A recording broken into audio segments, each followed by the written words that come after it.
할렐루야. 2020년 8월 26일 수요 중보 예배를 시작하도록 하겠습니다. 우리 찬송가 210장 시온성과 같은 교회 함께 찬송하도록 하겠습니다.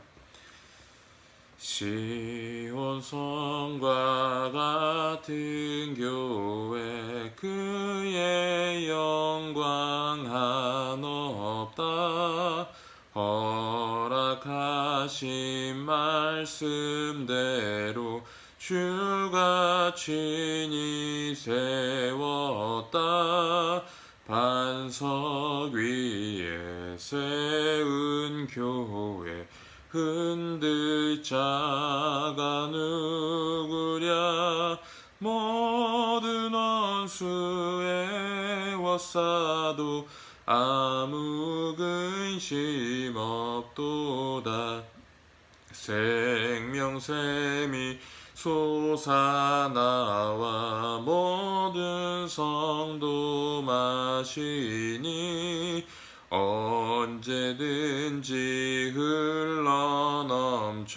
부족함이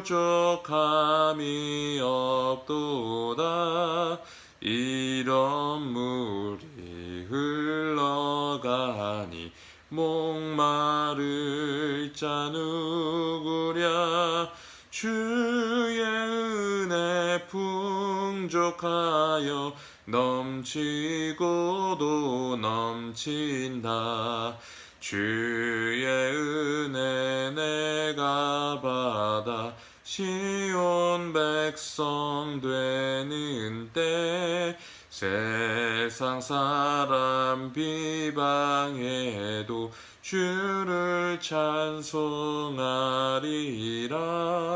세상 헛된 모든 영광 아침 안개 같으나 주의 자녀 받은 복은 영원 무궁하도다.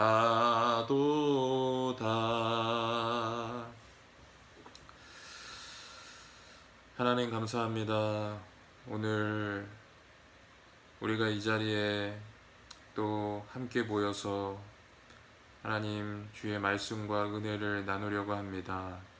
하나님 은혜로 우리 가운데 함께하여 주시고 우리가 우리의 의를 의지하는 것이 아니라 오직 주님이 주신 의를 의지하여 나아가 하나님의 보좌 앞에 담대히 나아갈 수 있도록 인도하여 주시옵소서. 최근에 하나님 정말 코로나로 인하여서 온 나라가 많은 혼란 가운데 있음을 고백합니다. 경제는 물론이고 또 사회가 또 많이 또 양분되어서 모든 부분이 혼란스러운 상황 가운데 있습니다. 하나님 은혜 허락하여 주셔서 하나님 아버지 이 모든 부분 가운데 하나님의 은혜로 질서를 바로 잡아 주시고 코로나19를 빨리 극복하여서 정말로 우리 일상의 삶이 회복될 수 있도록 속히 인도하여 주시옵소서. 아픈 환우들 주님 정말 인도하여 주셔서 치유되게 하여 주시고 또 지금 병중에서 고통 중인 성도님들 하나님 주의 성령의 은혜로 하나님 회복되게 하여 주시옵소서. 이제 말씀을 전하려고 합니다. 주님 함께하여 주시며 감사드리며 우리 주 예수 그리스도 이름으로 기도하였습니다. 아멘. 우리 하나님의 말씀을 보도록 하겠습니다. 우리 하나님의 말씀 로마서 1장 16절에서 17절 말씀을 함께 보도록 하겠습니다. 로마서 1장 16절에서 17절 말씀입니다. 제가 봉독해 올리도록 하겠습니다. 내가 복음을 부끄러워하지 아니하노니 이 복음은 모든 믿는 자에게 구원을 주시는 하나님의 능력이 됨이라. 먼저는 유대인에게요 그리고 헬라인에게로다. 복음에는 하나님의 의가 나타나서 믿음으로 믿음에 이르게 하나니 기록된 바 오직 의인은 믿음으로 말미암아 살리라 함과 같으니라. 아멘. 오늘은 구원을 주시는 하나님의 능력이란 제목으로 여러분과 하나님의 말씀을 나누도록 하겠습니다. 30년 동안 법조계에서 검사 생활을 한 검사가 있었습니다. 이 검사님이 검사로 일할 때 유독 기독교인에 연관된 사건을 많이 배당받게 되어서 기독교인들에 대한 또 죄를 짓고 기독교인이 죄를 짓고 또 범죄에 연관된 일을 조사하다 보니까 기독교에 대해서 적대적인 그런 마음을 갖게 되었다고 합니다. 그런데 어느 날 이 검사님이 몸이 좋지 않아서 병원에 갔는데 이 병원에서 위암 말기라는 진단을 받게 되었다고 합니다.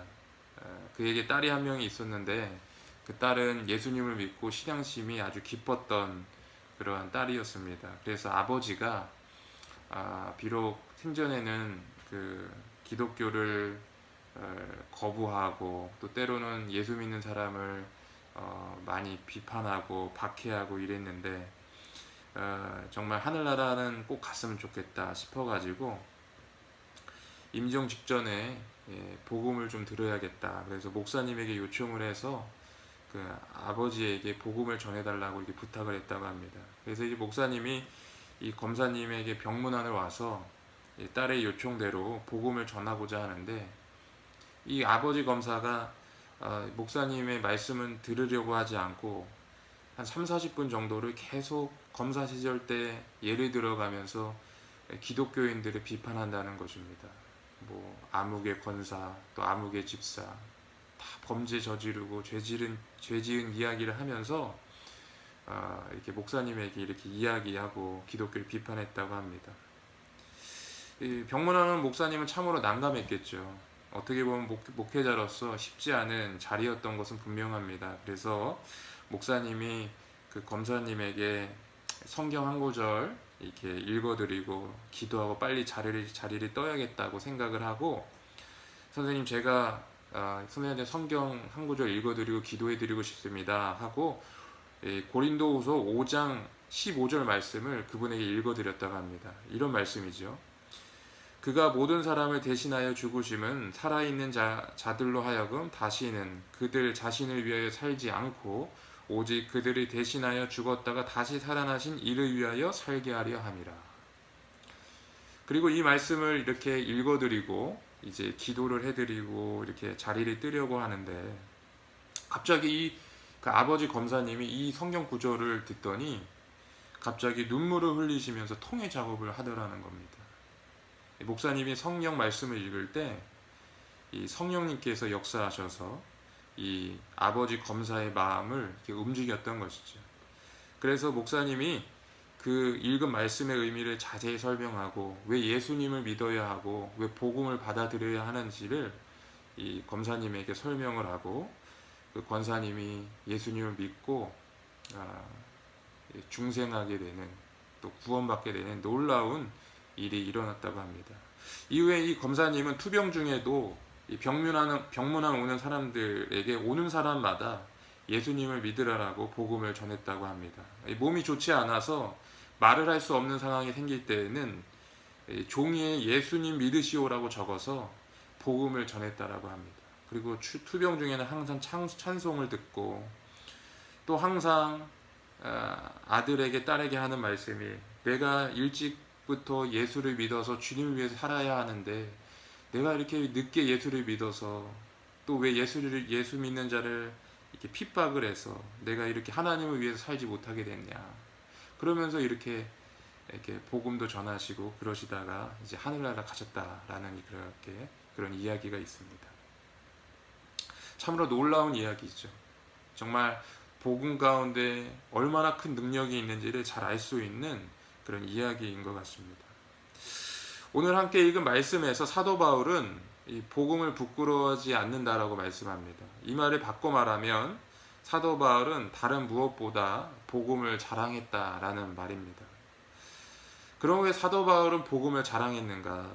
사실 사도 바울이 살았던 그 로마 시대 그 당시 상황은 어떤 상식이나 어떠한 합리적인 이치에 어긋나는 그러한 말을 하거나 그런 주장을 했을 때 큰 수치를 당했다고 합니다. 그래서 당시 사도 바울이 복음의 내용을 전하고 자신의 삶을 토대로 복음을 자신의 삶의 토대로 삼고 그것을 자랑한다라는 것은 사실상 그 시대의 바보 같은 행동이었다라는 것이에요. 그럼에도 불구하고 사도 바울은 자신이 복음을 부끄러워하지 않는다. 오히려 그 복음을 나는 자랑스럽게 여긴다라고 말하고 있는 것입니다. 그렇다면 왜 사도 바울은 이렇게 복음을 자랑하고 있는가? 그 이유는 무엇일까? 그 이유는 바로 오늘 말씀에서처럼 복음에는 모든 믿는 자에게 구원을 주시는 하나님의 능력이 있기 때문이라는 것입니다. 사람들이 생각을 할 때, 신앙적으로 능력을 생각을 할 때 많은 사람들이 생각하는 것이 어떤 강력한 역사를 생각하는 경우가 많이 있습니다. 그래서 신유 집회에서 안진뱅이가 일어난다든가, 또 암에 걸린 사람이 극적으로 고침을 받는다든가, 또 심지어는 죽은 사람이 살아난다든가, 이러한 일을 봤을 때 신앙적으로 많이 고무되는 경우가 많이 있습니다. 그리고 사람들이 그런 것들을 자랑하고 그런 것들을 많이 이야기하는 경우가 많이 있다는 것이에요. 하지만 이거보다 더 큰 능력이 있는 일이 있다는 것을 우리가 알아야 합니다. 그것이 바로 사망에 매여 있는 영혼들을 생명으로 옮기는 일이라는 것입니다.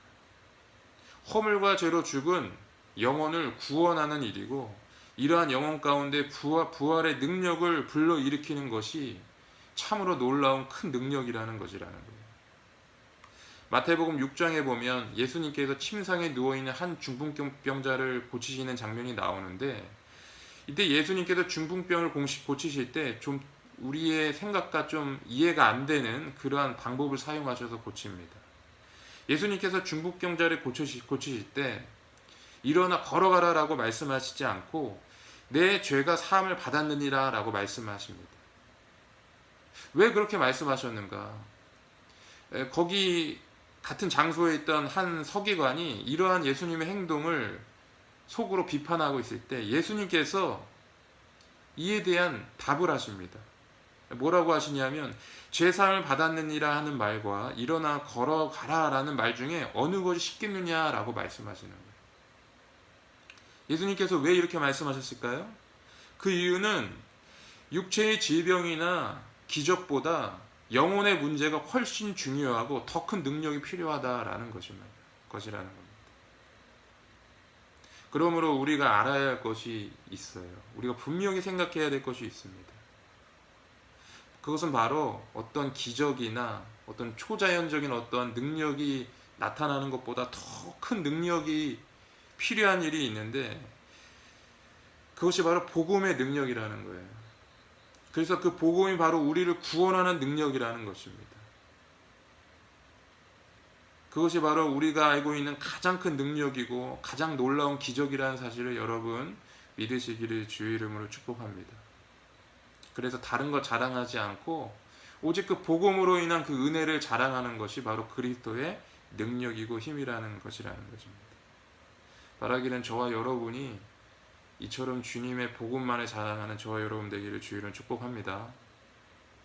그러면 복음은 이처럼 영혼을 구원하는 능력이 있다고 합니다. 이처럼 큰 능력이 있는 것이 복음인데, 그럼 그 복음엔 구체적으로 무슨 내용을 가지고 있을까? 오늘 17절 말씀에 보니까 이렇게 되어 있습니다. 복음에는 하나님의 의가 나타나서 믿음으로 믿음에 이르게 하나니 기록된 바 오직 의인은 믿음으로 말미암아 살리라 라고 이렇게 기록되어 있습니다. 여러분 잘 아시다시피 마틴 루터가 종교개혁을 일으킬 때 그 모토로 삼았던 그런 말씀입니다. 그런데 우리가 여기서 중요한 단어가 몇 개 있습니다. 좀 동그라미를 쳐서 여러분이 좀 체크해 놓으셨으면 좋겠는데, 그것은 먼저 이 복음이라는 단어이고요, 그리고 하나님의 의라는 단어입니다. 그리고 마지막으로 이 믿음이라는 단어입니다. 여러분 여기 부분에 좀 동그라미를 쳐 놓으셨으면 좋겠습니다. 먼저 우리 여기 말씀해 보시면 복음에는 하나님의 의가 나타났다라고 기록되어 있어요. 그러면 여러분 하나님의 의가 구체적으로 무엇을 의미할까요? 복음에는 하나님의 의가 나타나서 믿음으로 믿음에 이르게 하는데, 그 하나님의 의는 무엇인가? 이 하나님의 의는 바로 하나님께서 예수 그리스도 안에서 죄인들에게 값없이 주시는 의를 말하는 것이에요. 이것을 전가된 의라고 말합니다. 전가된 의. 또 이 이 정과대 의라는 단어를 다른 신학자는 또 다르게 표현하는데 그것은 법정적인 의라고 표현해요. 그러니까 인간이 죄인임에도 불구하고 하나님께서는 예수 그리스도 때문에 인간에 대하여 일방적으로 의롭다고 선포하시는 것이에요. 그래서 이것을 법정적인 의라고 말합니다. 좀 어렵죠. 즉 하나님의 의란 예수 그리스도의 십자가의 구원의 사역을 믿는 모든 자에게, 즉 유대인이나 헬라인에게 모든 자에게 차별 없이 주어지는 칭의를 말하는 것입니다. 즉 하나님께서 죄인인 우리에게 일방적으로 의롭다고 선언하시는 선포를 말하는 거예요. 그것이 바로 하나님의 의라는 것입니다. 쉽게 설명하면 이런 것입니다. 여러분, 우리가 빨간색 안경을 쓰고 보면 빨간색 물체를 보게 됩니다. 제가 빨간색 안경을 쓰게 되면 제가 사람을 볼 때 빨간색 사람을 보게 되죠. 빨간색, 여기 마우스가 있는데 빨간색 마우스를 보게 되고, 빨간색 이어폰을 보게 되고, 그런데 이런 파란색 안경을 쓰고 보게 되면 파란색 물체를 보게 되는 겁니다. 왜 그렇습니까? 파란색 안경을 쓰고 보기 때문에 그런 거예요. 마찬가지로 하나님께서 예수 그리스도를 통해 우리를 보시기 때문에 우리를 의롭게 보시는 거예요. 이것이 바로 칭의라는 것입니다. 값없이 주어지는 거예요. 여기에는 우리의 노력이나 행위나 우리의 공로가 포함되어 있는 것이 아닙니다. 하나님께서 예수 그리스도를 통해서 우리를 보시기 때문에 그 예수 그리스도의 의가 우리에게 전가가 되어서 전가된 의가 되는 거예요. 이것이 바로 칭의라는 것입니다. 참으로 놀라운 이야기가 아니었습니다. 그런데 여러분 말이죠, 여기서 중요한 사실이 있어요. 그럼 이러한 복이 어떻게 우리 가운데 임합니까? 이러한 복이 어떻게 우리 가운데 임해요? 그것이 바로 믿음이라는 것입니다. 우리가 예수 그리스도를 믿을 때 하나님께서는 그 예수 그리스도를 통하여서 우리를 보게 된다는 것입니다. 마치 여러분, 우리가 전기에는 항상 전기 에너지가 있잖아요. 전선에는 이렇게 전봇대에 이렇게 지나가는 전선을 보게 되면 그 전선 안에는 항상 그 전기가 에너지로서 이렇게 존재합니다. 그러나 내가 그 전기의 에너지를 내가 실제로 정말 그것을 경험하고 누리기 위해서 어떻게 해야 되죠? 스위치를 눌러야 되는 거예요. 여러분, 이것이 바로 믿음이라는 것입니다. 그리고 이 믿음 안에서 모든 믿는 자에게 값없이 주어지는 것이 바로 칭의라는 것입니다. 그런 측면에서 이 복음은 어떻게 보면 무한한 측면도 있지만 어떻게 보면 유한한 측면도 있는 거예요.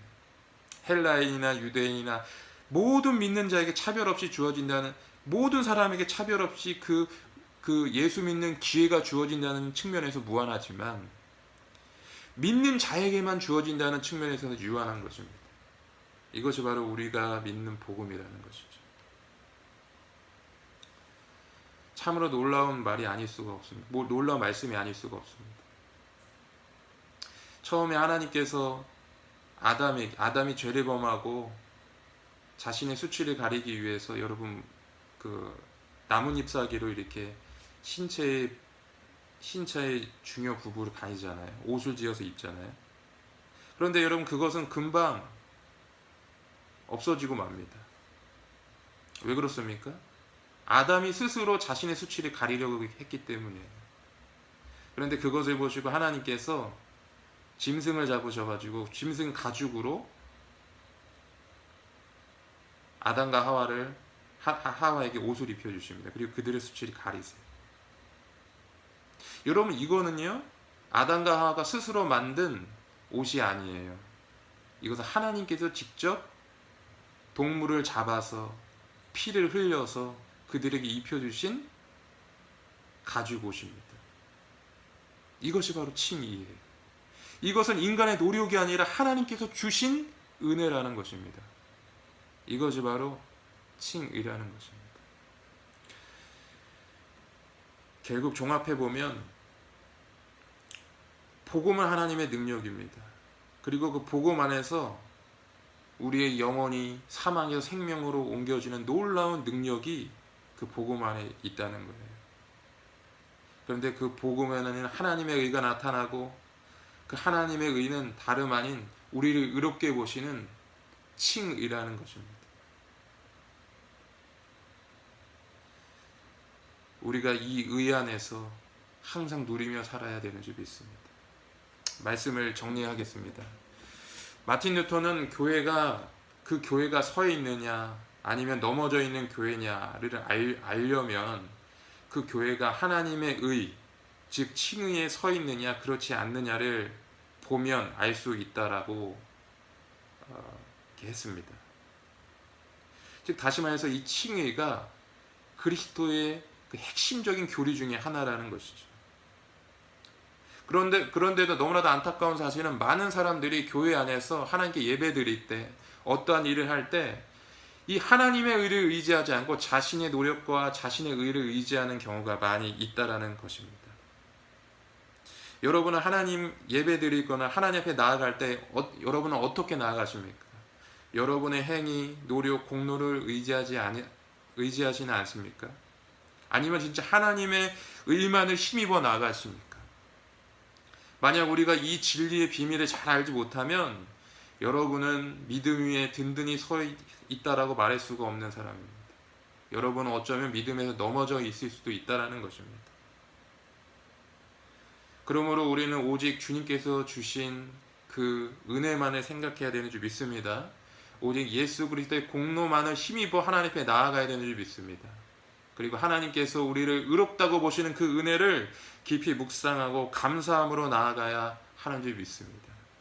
그럴 때 여러분 우리의 예배가 세워지고 우리의 삶이 새롭게 되어지고 우리의 삶 가운데 하나님의 나라와 영광이 임하게 되는 것입니다. 바라기는 저와 여러분이 이와 같은 은혜의 삶을 사시기를 주의 이름으로 축복합니다. 기도하겠습니다. 하나님 아버지 감사합니다. 오늘 이렇게 복음에 대해서 또 우리가 의롭다함을 받은 그 칭의에 대해서 우리가 살펴보았습니다. 다소 어려운 내용이고 좀 복잡한 내용이긴 하지만 성령님 우리의 심령을 우리의 영혼을 조명하여 주셔서 우리가 이것을 잘 이해할 수 있도록 역사하여 주시옵소서. 특별히 하나님 아버지 우리가 매 순간 하나님 앞에 나아갈 때 우리의 잘못, 실수, 우리의 행위, 노력, 공로를 의지하는 것이 아니라 오직 주의 십자가를 붙들고 주님께서 주신 하나님의 의만을 붙들며 나아갈 수 있도록 칭의만을 붙들며 나아갈 수 있도록 인도하여 주시옵소서. 그래서 우리 중보기도 팀원 여러분 한 분 한 분이 주님 안에서 삶이 새로워지고 신앙이 새로워지고 정말 삶의 원동력이 일어날 수 있도록 주여 이끌어 주시옵소서. 감사드리며 이 모든 말씀 살아계신 우리 주 예수 그리스도의 이름으로 기도하였습니다. 아멘.